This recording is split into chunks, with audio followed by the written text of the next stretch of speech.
우리 오늘 함께 보실 하나님 말씀은 빌립보서 3장 1절로 12절의 말씀입니다.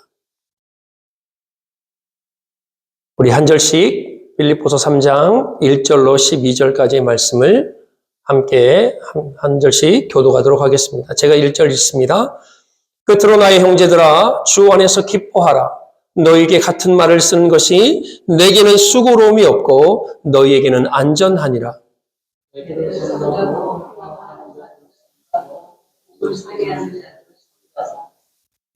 하나님의 성령으로 봉사하며 그리스도 예수로 자랑하고 육체를 신뢰하지 아니하는 우리가 곧 할례파라.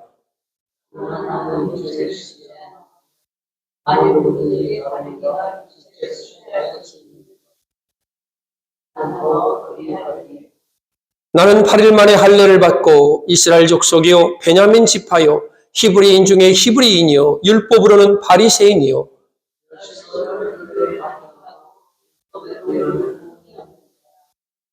그러나 무엇이든지 내게 유익하던 것을 내가 그리스도를 위하여 다 해로 여길 뿐더러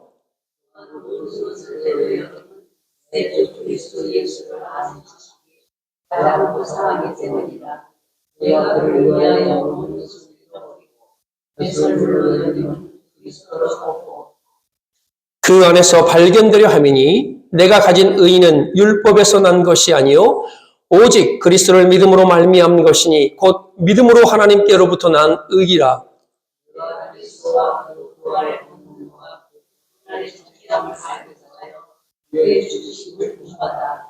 어떻게 해서든지 죽은 자 가운데서 부활에 이르려 하노니 내가 이미 얻었다 함도 아니요 온전히 이루었다 함도 아니라 오직 내가 그리스도 예수께 잡힌 바 된 그것을 잡으려고 달려가노라.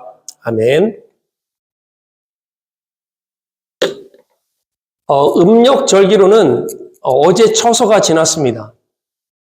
말복이 지나고 처서가 지나면 이제 날씨가 쌀쌀해집니다. 참 어떻게 우리 조상들은 그렇게 지혜가 있었는지 딱 처서가 지난 어제 새벽부터 예배를 드리러 오는데 약간 쌀쌀해졌더라고요. 더위가 머무는 것이 이제 멈추는 시기.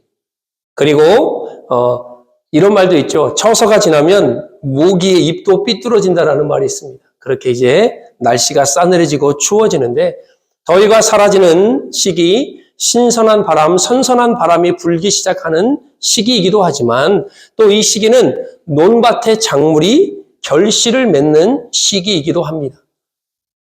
우리의 신앙에 처서가 와서 우리의 고민, 우리의 문제, 우리의 어려움, 우리의 아픔의 더위가 싹 사라지고 성숙함의 열매, 하나님이 주시는 축복의 열매를 마음껏 맺어가는 그런 절기가 되어지기를 그리스도의 푸른 계절이 오시기를 주의 이름으로 축복합니다. 우리가 빌립보서의 말씀을 우리가 보고 있습니다. 1장부터 지금 4장까지 우리가 보면서 이제 예수 그리스도 안에서 우리가 기쁨을 누리는 것이 무엇인지, 정말 진정한 기쁨은 무엇인지에 대해서 저와 여러분들이 말씀을 나누고 있습니다. 1장을 통해서 복음을 위하여 살 때 우리 안에 기쁨이 있습니다라는 말씀을 드렸습니다. 지난주에는 예수님의 마음을 품고 살 때 우리 안에 기쁨이 있습니다라고 말씀을 드렸습니다. 오늘은 빌립보서 3장을 통해서 예수님이 우선인 삶을 살 때 우리 안에 기쁨이 있음을 여러분과 함께 나누고자 합니다. 부모들이 자녀들에게 얘기를 계속 무슨 얘기를 반복적인 얘기를 하면 아이들은 딱 귀를 닫고 뭐라고 하냐면 잔소리라고 말을 합니다.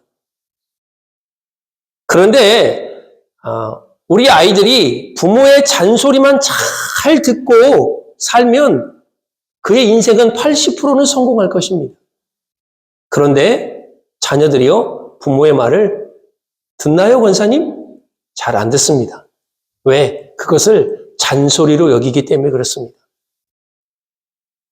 만약 하나님이 우리에게 주신 말씀을 우리가 잔소리가 아니라 예수님의 찐한 소리로, 진소리로 들으면 그 말씀이 내 것이 되고 부모님의 잔소리가 잔소리가 아니라 부모님의 진한 사랑의 소리인 진소리로 듣게 되면 그 자녀의 일생 또한 어느 정도 개런티하는데 잘 될 수밖에 없다라는 것입니다.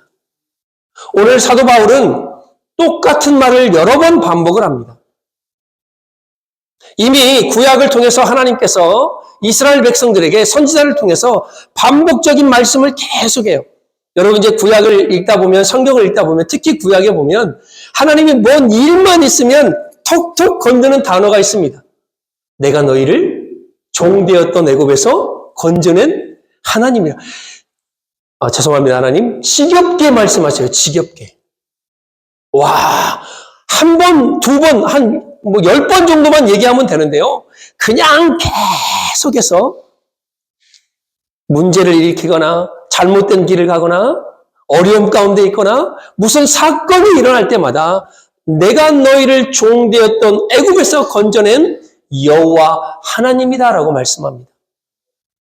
그리고 또 하나, 나는 너희의 하나님이 되고 너희는 나의 백성이 되리라라는 말을요 계속해서 반복적으로 합니다.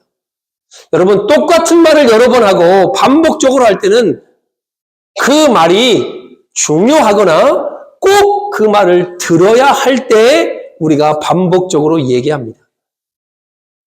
바울은 이야기를 마치는 것 같더니 다시 돌아서서 또 얘기하고 마칠 것 같더니 또다시 이야기하는 방식으로 오늘 빌립보 교인들에게 이 얘기를 합니다. 그 이유가 뭔가? 바로 빌립보 교회 교인들의 신앙의 안전 때문이었습니다. 그래서 그들에게 반복하고 또한 당부의 메시지를 계속해서 이야기하고 있는 것입니다. 오늘 1절에 보면 끝으로 나의 형제들아 주 안에서 기뻐하라. 너에게 같은 말을 쓰는 것이 내게는 수고로움이 없고 너희에게는 안전하니라 라고 이야기합니다. 빌립보 교회 교인들이요, 내가 같은 말을 되풀이해서 씁니다. 그러나 내가 같은 말을 여러 번 쓴다고 해서 나에게 번거로운 일이 전혀 아닙니다. 내가 이것을 쓰는 이유는 여러분의 신앙의 안전을 위한 것입니다 라고 그들에게 말씀합니다.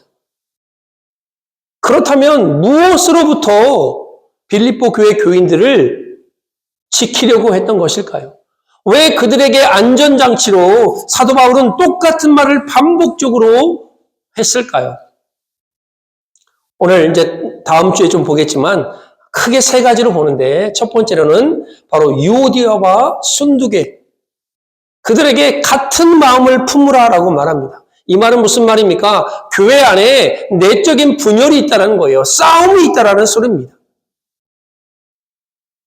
분열의 원인은 정확히 나와 있지 않습니다. 그러나 교회 안에 싸움이 있었고 그 싸움 때문에 사도 바울은 너희가 같은 마음을 품으라는 것입니다. 고린도 교회처럼 나는 아볼로파, 나는 베드로파, 나는 바울파, 그런 파가 있었는지도 모르겠지만 여하튼 교회 안에 분쟁이 일어납니다. 그리고 싸움이 일어납니다.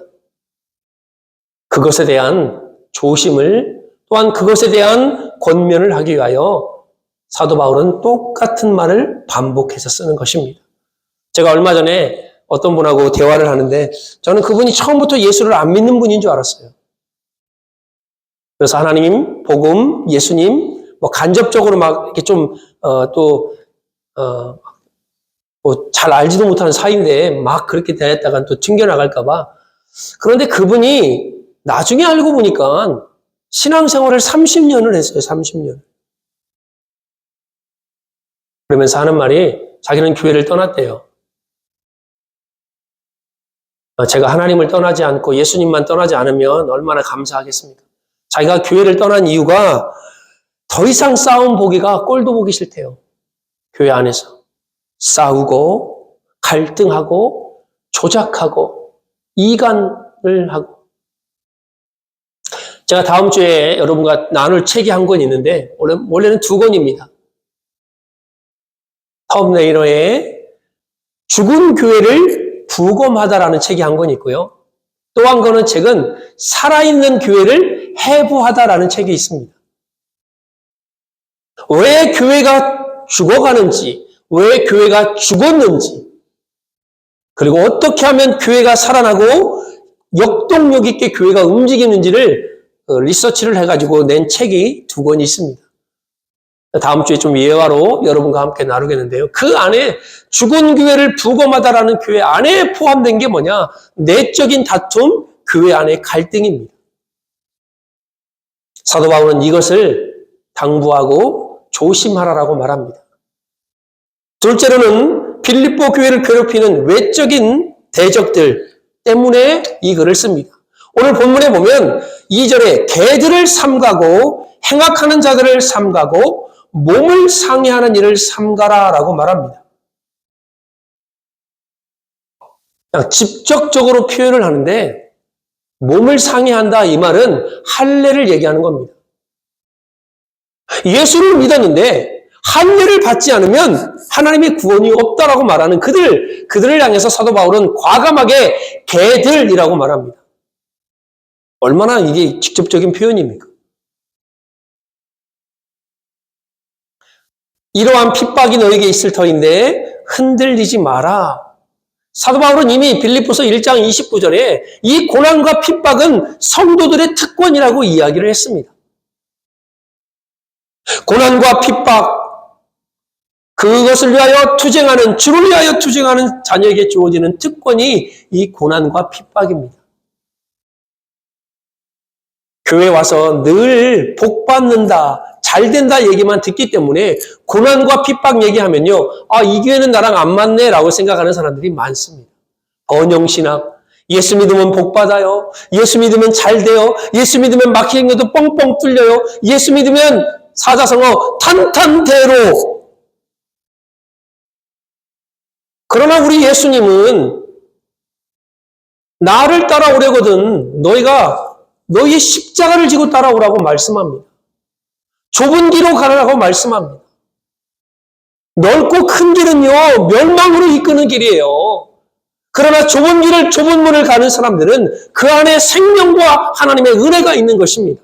그런데 이거는 얘기하지 않고 잘 됩니다, 복 받습니다, 이것만 얘기하니까 사람들이 조금만 잘못되면 하나님이 나를 버리셨나? 내가 예수 믿는 게 잘못된 건가? 라고 생각을 합니다. 이런 핍박과 고난이 있을 터인데 이것이 바로 너에게 주어지는, 우리에게 주어지는 하나님의 특권이라고 말합니다.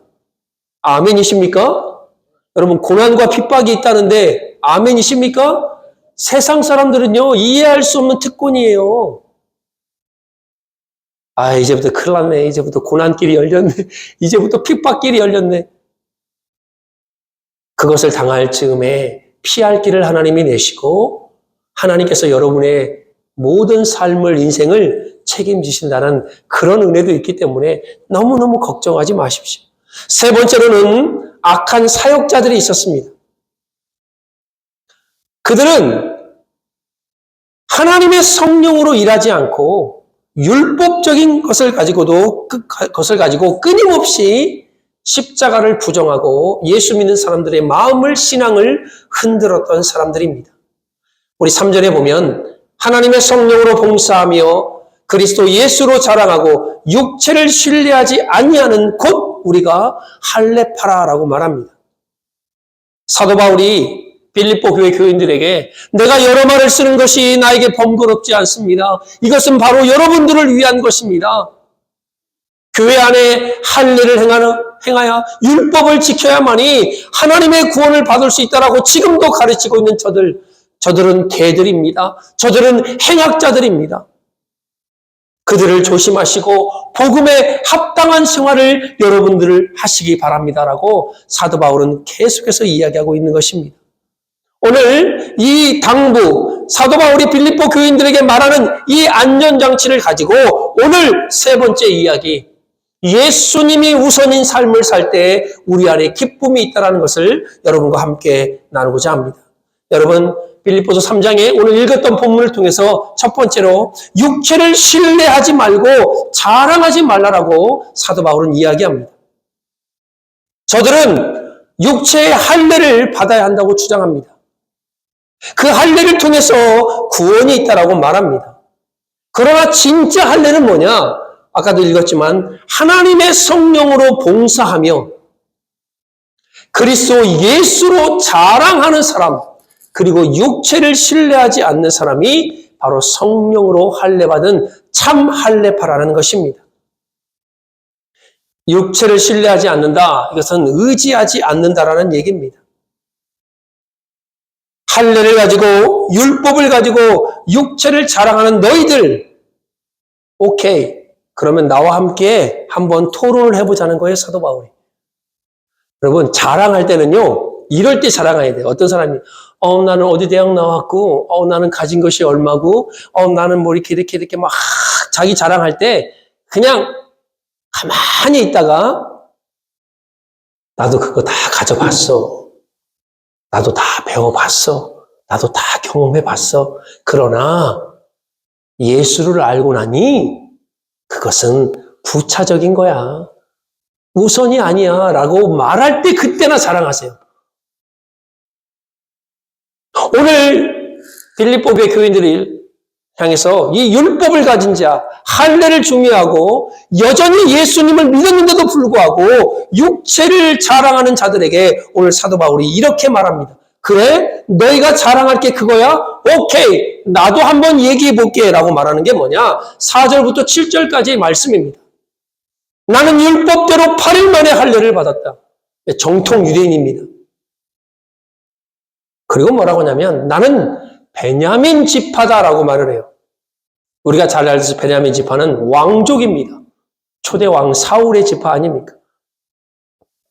그리고 디아스포라, 흩어진 유대인들이었지만 사도 바울은 뭐라고 말하냐면 히브리인 중에 히브리인이라고 말합니다. 이야, 이거는요 보통 말이 아니에요.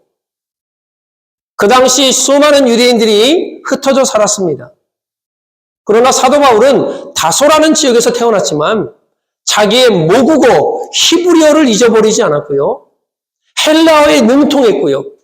그러니까 어디를 가든지 그는 복음을 마음껏 전할 수 있는, 그러면서 나는 유대인의 전통과 모국어를 잃지 않은 히브리인 중에 히브리인이다라고 말하면서 율법으로는 바리새인이다라고 말합니다. 그 당시 바리새인 하면 율법으로 사람들에게 인정받았던 경건한 삶을 살았던 사람들이 바로 바리새인들이었습니다. 근데 사도 바울이 나는 8일 만에 할례를 받고 베냐민 지파요 율법으로는 흠이 없고 바리새인이요 나는 히브리인 중에 히브리인이라고 말합니다. 여러분, 율법으로 흠이 없다라고 말할 수 있는 사람이 이 땅에 어디 있습니까? 나는 이 뭔 자신감인지 모르겠어요, 사도 바울이. 율법으로는 흠이 없다. 이 말은 지금으로 바꿔 말하면 나는 예수 믿고 교회 생활하고 신앙 생활하는데 아무런 흠이 없다라고 말하는 자신감입니다. 그리고 열심으로는 교회를 박해하고 율법으로는 흠이 없다. 여러분, 율법은 죄를 드러내는 장치입니다. 그런데 그 죄를 나는 범하지 않고 하나님 앞에 깨끗하다라고 말했던 사람이 누구였냐? 바로 사도 바울이었습니다. 자, 지금 변론하는 사람들, 율법을 지키고 할례를 행해야만 구원이 있다라고 말하는 그들에게 사도 바울이 이 얘기를 던졌을 때 그들의 입술에서 나도 그래라고 말할 수 있는 사람이 과연 몇 명이나 있었을까요? 흔한 말로 약혼을 확 죽인 거예요. 너 무릎 꿇으라는 거예요. 어디 감히 나한테 네가 율법을 들이대? 어디 감히 네가 정통성을 들이대? 나는 율법으로 흠이 없던 자야. 나는 히브리인 중에 히브리인이야. 바리새인이요. 율법 8일 만에 할례를 받고. 이게 어떻게 이런 얘기를 할 수 있겠습니까? 그 말을 듣는 유대인들, 그 말을 듣던 율법주의자들은요, 아마 입을 꾹 닫고 아무 말도 못했을 것입니다. 그 열심을 가지고 사도 바울이 했던 게 뭐냐? 교회를 핍박하는 거였습니다. 그러나 이 사도 바울이 예수 그리스도를 만나니 그의 인생이 달라집니다. 그의 가치관이 바뀝니다. 그의 생각이 바뀝니다. 오늘 7절에 보면 그러나 무엇인지 내게 유익하던 것을 내가 그리스도를 위하여 다 해로 여길 뿐더러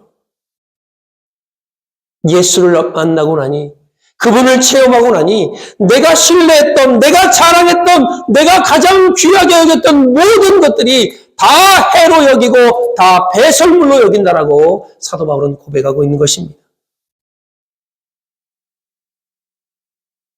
이게 바로 사도 바울이 예수 그리스도를 통해서 발견한 것을 빌립보 교인들에게 말하고자 했던 두 번째 이야기입니다. 여러분, 유익하다, 해롭다라는 것은요, 이익과 손실을 뜻할 때 드러내는 말입니다. 우리 집사님 기도했지만 우리도 가끔 보면 내가 유익이 있는 사람하고 내가 자꾸 친해지려고 합니다. 나에게 해를 가하는 사람은 내가 멀리하죠. 손해가 갈 것 하면 다 끊어버립니다. 이게 어찌 보면 우리 살아가는 인생의 그냥 당연한 원리인 것입니다. 우리가 만약에 비즈니스를 해요. 그럼 여러분들 손해라는 일을 계속 하겠습니까? 유익을 남겨야죠. 이익을 남겨야 되죠. 사도 바울은 자신의 혈통, 가문, 학벌, 사회문화적인 자부심, 그리고 율법적으로는 흠이 없는 자기 의의를 언급했는데 이게 바로 그에게 최고의 자산이었습니다. 예수님을 만나기 전까지. 그러나 예수님을 만나고 나니 이 모든 것들이 해요. 이 모든 것들이 배설물이라고 말합니다. 여러분, 가장 고상한 지식은 예수 그리스도를 발견할 때 깨닫게 되는 것입니다. 세상의 가치 기준과는 비교될 수 없는 이름. 진짜를 발견하면 가짜를 놓을 수가 있는 거예요. 우리 수요일날 제자훈련 할 때 예수 그리스도의 죽음에 대해서 우리가 함께 나눴습니다. 구약의 그 수많은 제사들, 그것을 향해서 성경은 히브리서는 그림자라고 말을 합니다. 여러분, 실체가 왔으면 그림자는 아무것도 아닌 거예요. 제 그림자가 지금 이렇게 비추고 있는데 우리 장로님이 이 그림자 보면서 목사님하고 계속 따라다니면 이게 어떻게 되겠습니까? 나는 여기 있는데 실체는. 내 아이들이 내 그림자만 보고 그림자를 따라다니면서 아빠 어디가 이러면 되겠어요? 안 되겠어요? 실체가 오면 그림자는 이제 안녕이에요. 예수 그리스도를 얻고 나니 내가 갖고 있던 그 모든 것, 명예와 부위와 모든 것들이 다 예수님을 발견하는데 가로막이요, 걸림돌이요, 방해가 된다는 것을 사도 바울이 깨달았습니다. 여러분, 예수님 안에는 지식, 지혜, 보화가 감춰 있습니다. 이게 엄청난 비밀이에요. 아는 사람만 아는 그 비밀.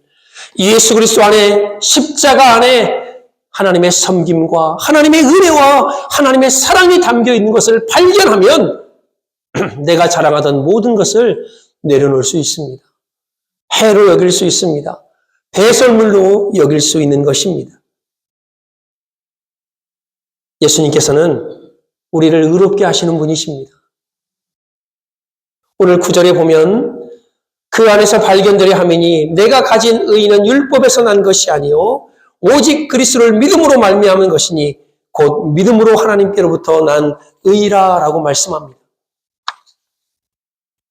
우리가 예수 그리스도를 통해서 의롭다 하심을 받은 사람들은 당연히 10절로 넘어가서 그분의 부활에 참여하게 되어 있습니다. 그러나 중요한 것은 그 부활을 참여하기 위해서는 반드시 십자가의 죽음을 경험해야만이 그 부활에 참여할 수 있는 것입니다.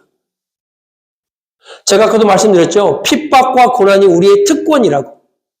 십자가의 은혜가 없이는 부활의 은혜를 경험할 수가 없습니다. 이게 바로 기독교의 역설이에요. 제가 언젠가 한번 말씀드렸잖아요. 섬김을 받고자 하십니까? 그러면 섬기세요. 이게 바로 성경입니다. 하나님의 말씀입니다. 누구나 다 섬김을 받기를 원하죠. 높아지기를 원하죠. 그러나 하나님은 말씀을 통해서 너희가 섬김을 받고 싶으냐? 그러면 섬기라는 거예요. 높아지고 싶으냐? 그러면 먼저 낮아지라는 것입니다.